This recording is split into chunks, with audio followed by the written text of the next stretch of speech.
Hai Greaters, welcome back again to our channel. Pada segmen kali ini, Ngobras, yaitu ngobrol santai, kita kedatangan tamu yang sangat istimewa, dokter muda cantik.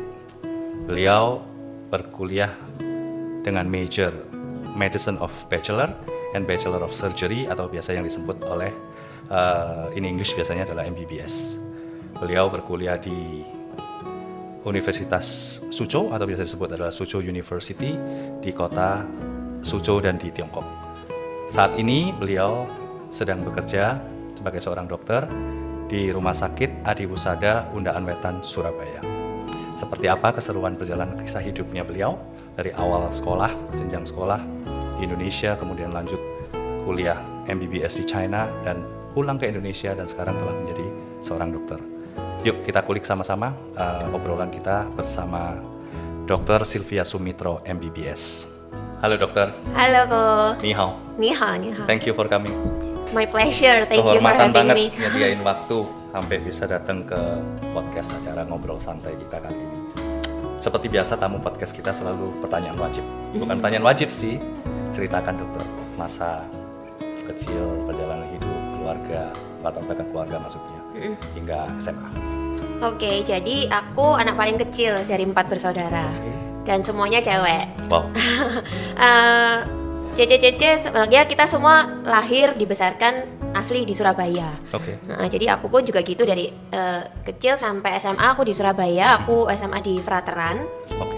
Terus mungkin karena ya itu, karena dari kecil sampai SMA di Surabaya, aku pas mau lulus SMA mikir pengen keluar dari Surabaya gitu, tapi belum kepikiran sampai keluar negeri, jadi cuman sekedar keluar kota aja.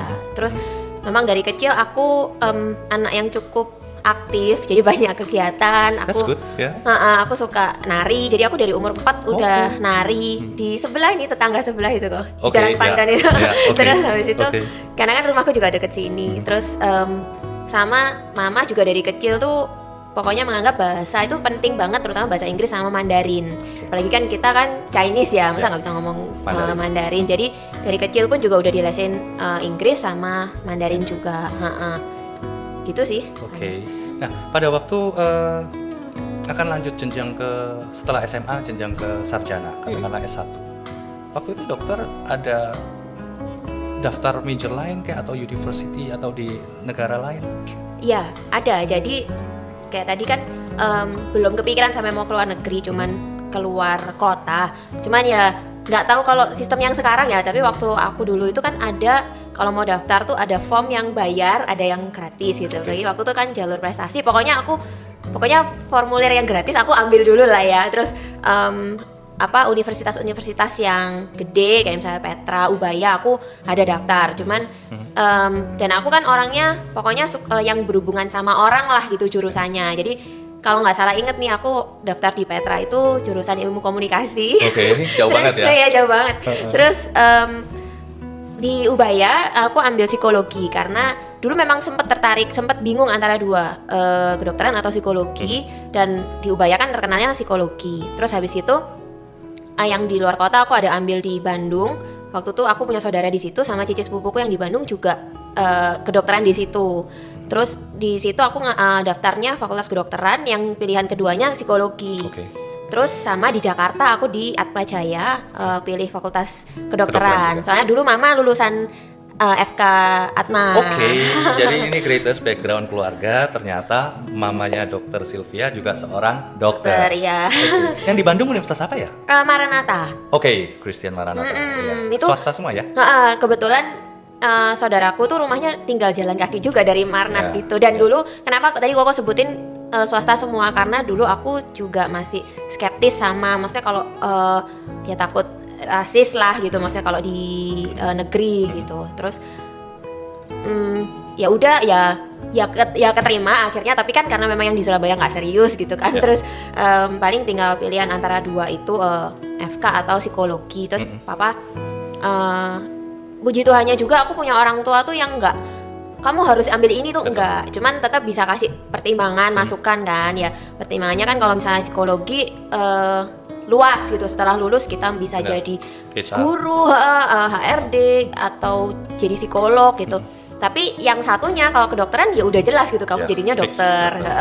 Terus juga kebetulan di keluarga yang tapi generasi di atasku tuh banyak yang dokter memang. Jadi biar ada penerusnya lah gitu kan. Yang di generasiku baru yang cici sepupu yang di Bandung itu. Terus ya udah, dan I look up to my mom banget kan. Jadi kan aku akhirnya ya mengikuti jejak mama dan ambil yang di Atma biar bener-bener mama kan juga dulu lulusan situ gitu. Sama Musiau ya sekolahnya sama. Then what is seorang dokter ini akhirnya kenapa decide akhirnya kedokteran dan China? Ya, nah terus waktu udah keterima, waktu itu juga kan bisa dicicil ya, bayarnya 5 kali. Tadinya sama papa mau langsung dilunasi, cuman mikirnya bisa dicicil ngapain gitu kan. Ya udah, cicilan pertama udah bayar nih kok. Terus habis itu papa itu cerita ke temennya yang juga seorang dokter, bilang iya nih anakku mau masuk FK gitu-gitu. Terus dia bilang ke Suzhou aja, ternyata anaknya ke Suzhou. Sampai saat itu masih dia di atasku 2 tahun soalnya. I see. Nah, kedokteran juga ya? Terus habis itu, nah papa kan emang dulu pun papa juga kuliahnya di luar. Jadi dia lebih sreg kuliah di luar juga.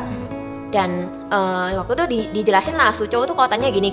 Dia kota yang nggak gede tapi deket sama Shanghai, Hangzhou, Nanjing dan segala macamnya. Jadi kalau mau ke kota gede juga deket, kotanya strategis gitu-gitulah pokoknya. Terus ya papa akhirnya tertarik lah gitu dan nawarin ke aku. Dan juga kebetulan di info kuliahnya pakai Inggris, tapi sehari-hari kan tetap Mandarin. Nah, aku kan dari kecil udah les, jadi udah semakin. Jadi sebelum berangkat sudah bisa Mandarin ya? Aku les Inggris dari umur 5, les Mandarin dari umur 6. Jadi ya semakin inilah papa kan, maksudnya kepake semua nih gitu. Terus ditawarin ke aku dan kebetulan aku juga open aja sih. Dan nggak tahu ya, mungkin udah jalan Tuhan juga. Kan aku lulus SMA 2007 nih. Tapi kan biasanya kita udah setahun sebelumnya ya cari-cari univ. Itu 2006 akhir lah, aku Desember 2006 tuh emang udah ada planning. Jadi sebelum dikasih info tentang Suzhou nih kok, aku udah ada planning diajakin study tour ke Qingdao. Tapi aku perginya sama temenku sama papanya yang udah sering ke Chongguo, dan dia bilang habis itu kita lanjut jalan-jalan sendiri aja ke Shanghai, Suzhou dan lain-lain sekitarnya gitu. Jadi kayak nggak sengaja ya? Nggak sengaja banget gitu, kayak ditawarin Suzhou terus aku bilang aku kan emang ada jadwal ke Suzhou gitu. Jadi aku ya udah akhirnya sempat berkunjung ke calon universitasku juga. Secara coincidence ya? Jadi udah sempat ngeliat-ngeliat terus ya udah gitu. Akhirnya semakin mantap, udah ketemu juga beberapa teman-teman Indo kan akhirnya di situ. Berarti waktu keterima di Universitas Atmajaya itu sudah sempat bayar ya, nyicil ya? Udah sempat cicilan pertama dan hampir udah mau bayar cicilan kedua. Nah ini menarik nih. Untung baru cuma 1 kali ya. Berarti secara global pada saat itu seorang dokter Sylvia bisa tahu ya comparison biaya uang kuliah di Atmajaya FK dengan di Suzhou. Nah itu juga jadi salah satu pertimbangan kok. Jadi secara gambaran aja waktu itu aku keterimanya kan jalur prestasi. Jalur prestasi waktu itu kalau nggak salah ingat aku kena 75 di Atma. Untuk masuknya toh ya. Nah kalau di Suzhou itu sudah jalur prestasi. Oh my god. Itu masuknya toh belum semesteran. Oh my god. Nah waktu itu di Suzhou aku uang sekolahnya 2.500 US dollar. Mungkin which is 25 juta. Wow. Untuk 1 tahun. Wow. Jadi itu kalau nggak ada uang gedung, nggak ada uang iya, itu 100 itu udah bisa 3-4 tahun kan di sana. Dan itu belum uang semester loh. Belum uang semester. Ya ini juga belum uang asrama gitu-gitu sih. Cuman terus uang asramanya itu kok cuman 600 which is itu kalau sekamar berdua ya, pokoknya cuma 6 juta setahun. Wow. Padahal aku udah sampai ke Jakarta, udah survei buat kos atau apartemen itu kecil di sana, kos-kosan aja minimal 1 juta paling murah yang cuman dapat 1 kamar kecil itu per bulan. Si greatest. Jadi inilah comparison sehingga beberapa tahun belakangan ini juga rapidly ya grown up, artinya secara increasing number siswa kita Indonesia untuk kuliah kedokteran di luar negeri, dalam hal ini di Tiongkok. Jadi kalian bisa dengarkan sendiri pengalaman Dokter Sylvia, perbedaan uang sekolahnya itu memang sangat-sangat signifikan, dan juga termasuk biaya tempat Biaya tinggal. hidup, Ya, apalagi dokter ini kan juga dari Surabaya misalnya, dia kalau kuliah di Atmajaya di Jakarta berarti kan harus ada biaya akomodasi. Nah itu comparisonnya aja, yang satu di China 6 juta setahun, ini satu bulan 1 juta. Itu yang kamar paling kecil, dan akhirnya kayak daripada kos-kosan segitu kecil bayarnya segitu, mending kayak apartemen aja berberapa gitu. Itu pasti jauh biayanya kan bisa 2 kali lipatan lah pokoknya. Biaya hidup gimana? Nah, biaya hidup tuh murah banget ya kok. Kalau misalnya mungkin yang pernah ke Chongqing kan harga makanan apa semua murah gitu, apalagi makanan pinggir-pinggir jalan, dan porsinya kan gede-gede gitu. Orang sana porsinya namanya Portugal. Porsi tukang gali. Ya porsi kuli semua ya. Itu pertama kita bisa sharing, tapi lama-lama ya habis sendiri sih. Pokoknya kalau biaya hidup di Chongqing tuh murah banget. Murah banget. Jadi dari segi uang sekolah, terus dorm itu aja kalau sekamar berdua 6 juta setahun, kita akhirnya kalau mau sekamar sendiri ya bayar double. Itu masih 12 juta setahun, masih murah banget lah.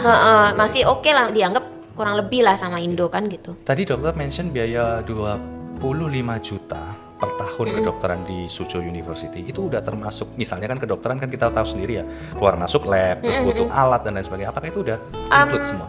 Seingat saya itu belum, cuman nambahnya paling cuma berapa ratus ribu tok. Oke, per tahun lah ya katakanlah untuk biaya pernik-pernik untuk perlengkapan. Nggak gede, dan itu padahal kalau udah di-compare sama local student kita udah mahal banget, tapi karena memang biaya untuk local student kan memang murah banget ya. Makanya masih buat kita masih murah. Suzhou University itu negeri loh. Iya. Negeri China. Kuliah MBBS, dengar-dengar waktunya dokter kuliah itu 5,5 tahun. Karena sekarang yang saya tahu adalah sekarang 6 tahun. Nah, selama 5,5 tahun itu dok, ceritakan pengalaman sekolah dari awal, terus kemudian kapan mulai masuk pelajaran anatominya. Ini kan anak-anak di kedokteran paling suka nanya nih, anatomi nih ya, sedikit spooky nih. Nah, dan seterusnya, kira-kira gimana waktu itu pengalaman? Kebetulan waktu itu saya tahun terakhir yang 5,5 tahun. Setelah itu memang 6 tahun. Oke. Pas awal-awal, jadi kan kita tuh kalau Suzhou University itu ada kampus lama, ada kampus baru. Yang kampus baru itu kayak di pinggiran kota, kita bilangnya West Campus. Itu memang itu udah modern, terus banyak kayak universitas-universitas yang lain kayak Liverpool University, kemudian Xi'an Jiao Tong, terus habis gitu ada apa lagi banyak lah kok gitu, memang kompleks. Tapi, itu new zone area ya? Iya, tapi kalau yang kampus lama kan yang di tengah kota itu udah lama, udah tua banget kan. Nah, kita kan semua senior-senior di kampus yang baru. Ternyata hokinya angkatanku juga kok yang di situ asramanya lagi penuh. Jadi aku semester pertama ditaruh di yang lama gitu, which is asramanya itu jauh lah di bawah ekspektasi kita gitu. Terus masih yang klosetnya gimana, pokoknya yang kuno banget lah. Itu shock terapi yang pertama karena kan. Old campus ya? Iya, old campus. Karena yang di baru itu kamarnya kayak hotel, dalam artian satu kamar, pokoknya kamar, terus ada kamar mandi, bahkan ada bathtubnya juga kamar mandinya gitu. Terus habis itu awal-awal masih belum ada lah pelajaran yang anatomi gitu-gitu. Anatomi itu kalau nggak salah semester 2 atau 3 gitu. Cepet loh itu dok. Ya. Saya kira semester 7, semester 2 itu cepet. Anatomi itu basic banget kok. Anatomi itu kan basic knowledge. Jadi tubuh kita ini kita pelajarin dulu, baru kemudian kita belajar. Jadi belajar yang strukturnya, baru terus belajar sistem yang normalnya kayak apa, baru belajar yang nggak normalnya kan, belajar penyakitnya. Makanya anatomi itu basic banget. Jadi awal memang ya, awal. Dan kalau buat aku tuh sebetulnya lebih, karena aku nggak terbiasa dengan binatang. Jadi selain anatomi yang istilahnya kita beda-beda mayat, kita juga ada percobaan sama binatang. Jadi ada kelinci, ada tikus. Itu tempting berarti ya waktu itu. Dan aku fobia tikus kok. Jadi aku lebih pilih membedah mayat daripada percobaan sama tikus dan kelinci gitu. Jadi ya kalau dibayangin mungkin serem, tapi dulu juga mama sempat cerita sih ya nggak serem lah, karena kan itu kan rame-rame gitu. Terus ternyata iya bener juga sih nggak serem. Terus juga waktu kalau di sana itu kepalanya ditutupin lah gitu, jadi paling nggak kebayang-bayang muka orangnya gitu kan. Terus serunya karena belajar. Terus kayak misalnya kita kalau kedokteran itu kan ada atlas anatomi ya kok. Nah ini kita belajar langsung gitu karena kan tidak seindah gambar ya. Pasti. Jadi kita hafal banget itu ini otot apa sambil jadi harus nunjukin otot yang ini tuh yang mana gitu. Kalau ini namanya apa kayak gitu nanti ujiannya. Bahkan kita tuh terbiasa itu bahkan sampai sempat waktu tuh mau pelajaran anatomi. Jadi bentuknya itu kayak kotak gede gitu, aluminium gitu kan. Itu tuh atasnya tuh meja. Jadi pas awalnya itu kita belajar, kita di atas meja itu. Setelah itu kalau pas udah mau prakteknya, barang semua diminggirin, itu dibuka, itu dinaikin. Jadi di dalam kotaknya itu mayatnya itu di dalam situ. Keren. Dan itu kita bisa yang kayak sebelum pelajaran, aduh lapar ya udah makan di situ. Kalau aku udah tahu, saya kalau masuk pelajaran begitu, waduh udah mau nggak bisa makan pasti. Pasti. Malah kadang tuh ya kalau sama kayak waktu operasi juga gitu sih. Maksudnya kadang kan kita ada pakai kayak kauter yang dibakar itu kan. Iya bau. Ketika itu kan kayak otot kan kayak daging ya. Ketemu sama itu kan jadi kayak bau daging bakar. Jangan mention kalau ini teppanyaki dok. Iya gitu. Atau sate. Agak serem ya kalau dengernya. Iya. Dengar stok mayat banyak ya kalau di China MBBS. Iya, katanya sih seperti itu ya, karena kan di situ banyak gerandangan, terus banyak yang kayak hukuman mati gitu-gitu sih. Cuman aku nggak tahu kalau di Indo gimana, kan katanya sampai harus beli mayat, terus satu mayat berapa puluh orang. Kalau ini sih satu mayat maksudnya dipakai kerja untuk praktikum beberapa banyak orang. Kemarin sih kita juga cuman berenam kayak gitu sih satu mayat, dan itu mayatnya baru. Jadi kita buka sendiri, ya dibantuin gurunya. Iya. Tapi bener-bener yang kita belek sendiri fresh. Terus deh. Let's jump to the another question ya. Terus ini berbicara soal spooky things, oke? Kuliah MBBS English Taught Program.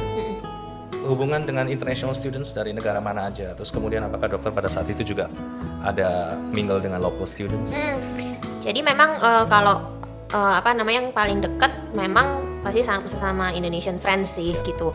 Cuman waktu itu juga nggak terlalu banyak. Yang angkatan aku aja paling banyak tuh cuman 19 orang satu angkatan.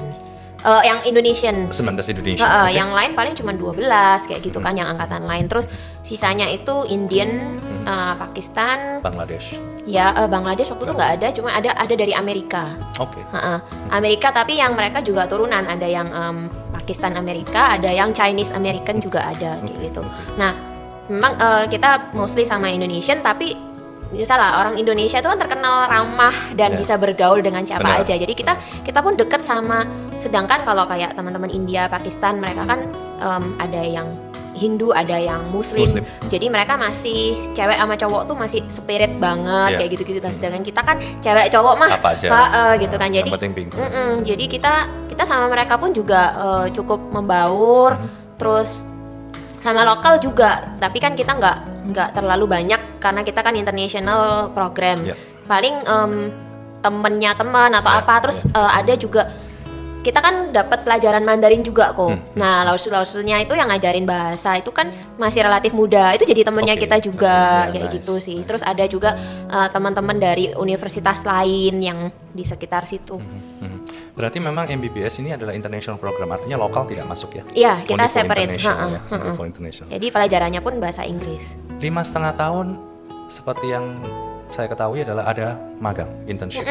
Itu di tahun berapa dan berapa lama, terus pengalamannya gimana waktu di pastinya kan pasti orang Chinese kan ya? Iya. Oke. Kita kan 5,5 tahun, itu 1 tahun terakhir kita internshipnya. Last one year ya. Kita kan medical bachelor and bachelor of surgery. Jadi seru banget, banyak kayak tindakan. Kalau kita bilang tindakan tuh maksudnya yang dibedah gitu. Jadi misalnya rawat luka, terus habis gitu jahit pasien, terutama kalau yang di IGD, ganti kalau yang di dirawat inap tuh kadang kita cabut jahitan, buka jahitan kayak gitu-gitu. Dan kita sering banget cuman paling morning briefing aja, habis itu langsung di kamar operasi sampai sore, habis itu pulang. Jadi bener-bener banyak banget ngelihat operasi. Iya, jadi tetap didampingin oleh dokter senior. Iya. Terus habis gitu ya bikin report. Yang paling seru ya paling ngebaca kan semua medical reportnya kan in Chinese. Terus gimana? Iya, cuman untungnya semua di situ tuh udah computerized sih kok. Jadi kalau misalnya pas cavang, pas apa namanya, pas visit pagi gitu kan, kita ikut kan, residennya kan nulis ini, tapi terus mereka langsung udah selesai visit tuh mereka langsung ngetik semua, jadi kita udah tinggal lihat ketikannya, tapi tetap in Chinese. Kan? Apakah waktu itu ada banyak interaksi dengan pasien nggak? Ya, jadi lumayan banyak. Kalau misalnya ya itu tadi, kadang pas habis udah visit pagi gitu, terus misalnya kita harus bersihin luka operasi atau cabut benang bekas operasi, atau waktu kita jaga di IGD. Jadi kan kita muter sama kayak di Indo, koas di Indo gitu. Jadi ya pasti banyak interaksi. Nah, yang lucu juga kalau misalnya interaksinya sama yang terutama pasien-pasien udah tua ya, kan sama kayak orang sinilah. Maksudnya di Chongguo kan ada bahasa lokal, bahasa daerah kan. Jadi kalau di Suzhou ya ada Suzhouhua, yang mana mereka nggak bisa ngomong Hanyu kan. Nggak bisa Mandarin. Nah, sedangkan orang lokalnya sendiri itu kan nggak semua orang Suzhou kan, mereka juga dari pendatang dari kota-kota lain. Jadi dan ya memang kalau aku sih untuk bahasa memang cukup gampang ya. Jadi kadang tuh aku udah bisa ngerti sih, meskipun mungkin nyautinya nggak bisa ya dalam Suzhou, tapi paling nggak aku ngerti lah gitu, sampai yang orang lokalnya pun tapi yang bukan orang Suzhou bilang, kamu kok ngerti sih? ya gitu sih paling kendalanya kalau pasien-pasien tua kayak gitu sih yang nggak bisa ngomong Hanyu. Betul. So greatest, kalian nggak usah bingung ya, kuliah kedokteran memang pakai Mandarin, tapi pakai Inggris, tapi selama perjalanan 4 tahun sampai 5 tahun itu pada waktu kalian bersekolah akan ada mata pelajaran Mandarin wajib.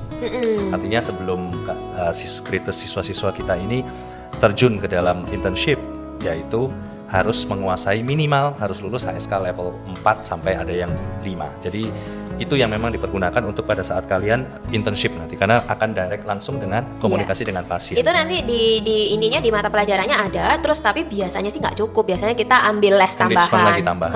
Ya, soalnya bahaya greatest-nya, nanti kalian tanya kepada orang yang sakit, si pasien sakit apa, sakit kepala, nanti dikasihnya obat sakit perut, ini yang bahaya ya. Jadi at least penguasaan Mandarin itu penting juga, karena kalian akan berhadapan interaksi langsung dengan pasien yang notabene adalah warga Chinese lokal. Oke, Dok. Pengalaman hidup paling berkesan selama kuliah itu, dan kemudian mungkin apakah dari pengalaman hidup itu ada yang implement ke kehidupan dokter saat ini? Pengalaman hidup tuh banyak ya kok ya. Jadi memang positifnya kita kalau kuliah di luar itu on and off class kan kita dapat banyak banget pelajaran. Yang pertama pastinya pelajaran untuk kita hidup mandiri. Kalau kita nggak dipaksa untuk jauh dari keluarga, dari orang tua, kita nggak mungkin bisa mandiri. Terus juga yang paling berasa banget itu ini ya, kita kan 24/7 barengan sama teman-teman yang seangkatan ini gitu. Kita kalau biasa kalau di Indonesia kan paling sama teman-teman ketemu berapa jam sih? Cuman di luar rumah aja gitu kan.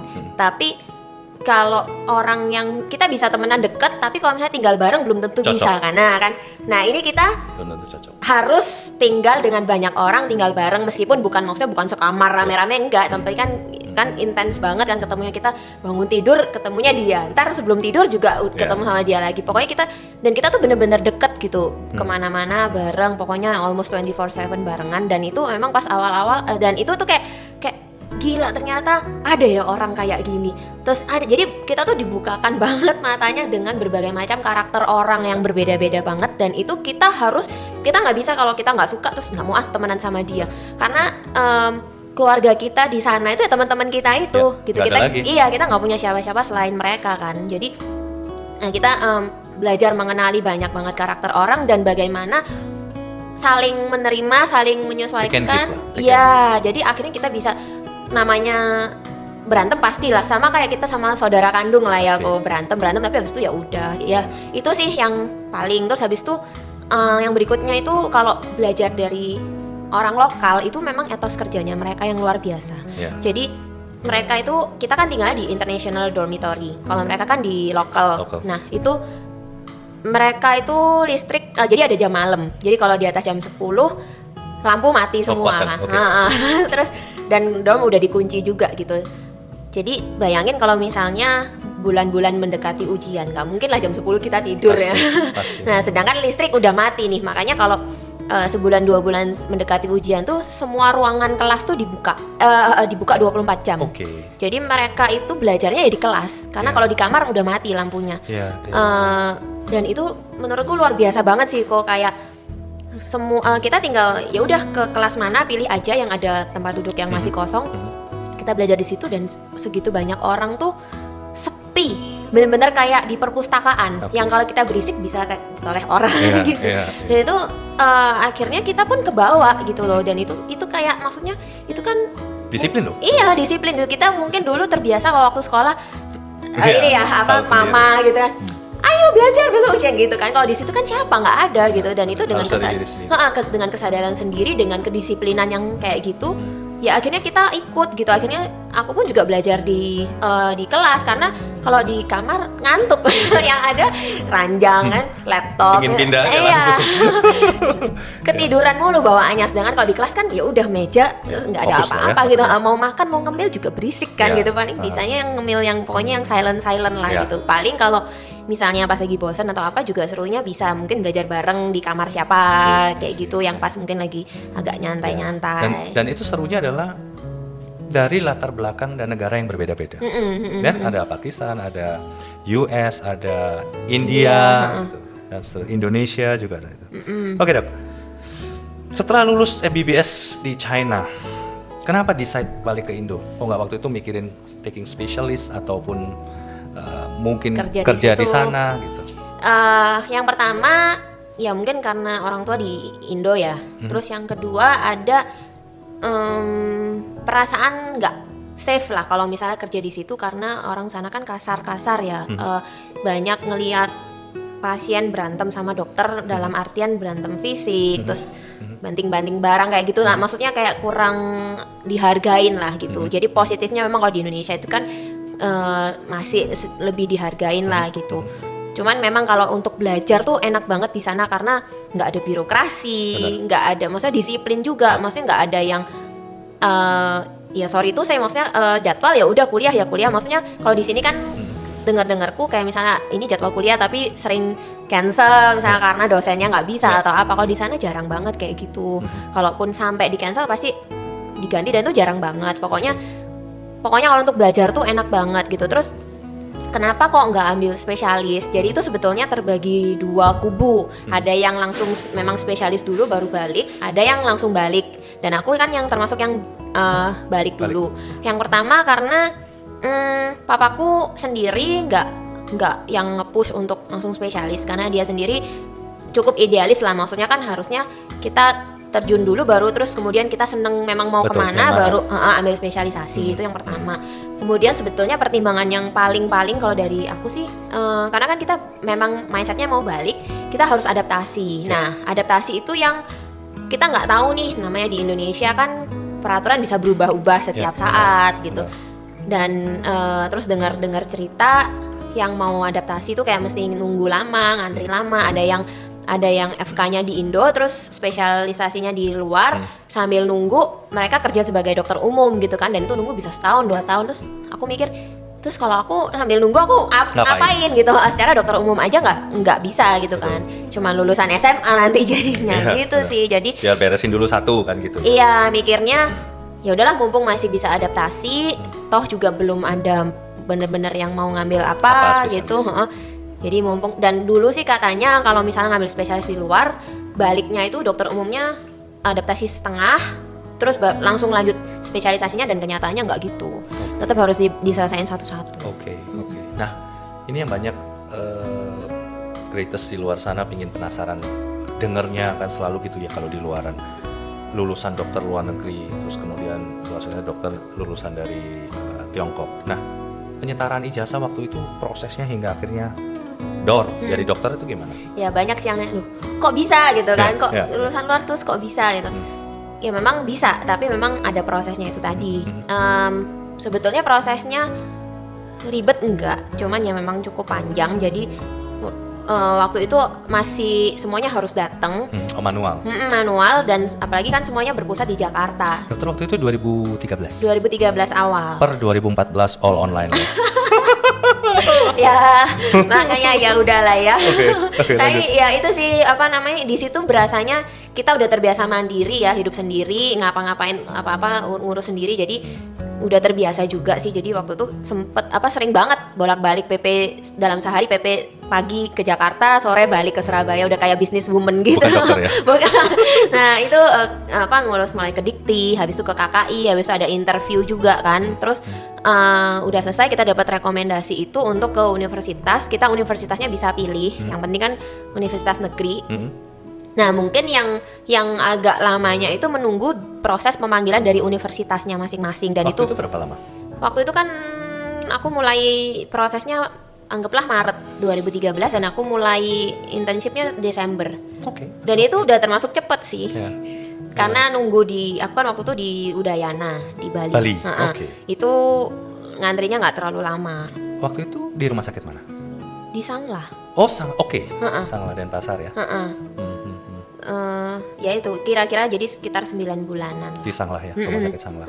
Tapi ya itu beda-beda tergantung universitasnya ya. Oke.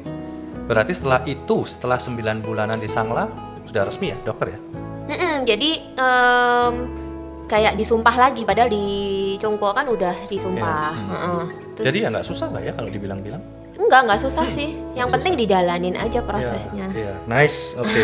Dokter, privilege apa yang dokter rasakan sebagai seorang dokter alumni dari China? Kalau sekarang kalau dari segi pengalaman pastilah ya, kita punya comparison, kita punya pengalaman pribadi, kita selain tadi pengalaman di luar keilmuan, di keilmuannya pun kita bisa tahu perbedaannya sini sama sana. Kemudian apa yang semuanya kita ambil lah, yang bagus diambil, yang jelek dibuang kan. Kalau misalnya di sana kan misalnya mungkin ada teknik-teknik tertentu yang beda dari di sini, atau di sana kayak misalnya kebersihan atau sterilitas tuh lebih ditekankan banget, ya kita bisa tetap mempraktekkan di sini kayak gitu kan. Mungkin juga ngajarin yang ada di sini. Terus selain itu juga dari segi bahasa ya. Jadi kayak saya sekarang di rumah sakit tempat aku kerja kan memang banyak pasien-pasien Chinese, terus juga hubungan sama konjen gitu. Jadi aku jadi sekarang punya hubungan baik secara instansi maupun secara personal dengan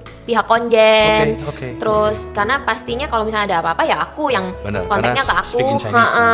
Terus kalau ada pasien-pasien Chinese juga aku jadi translator juga. Menarik.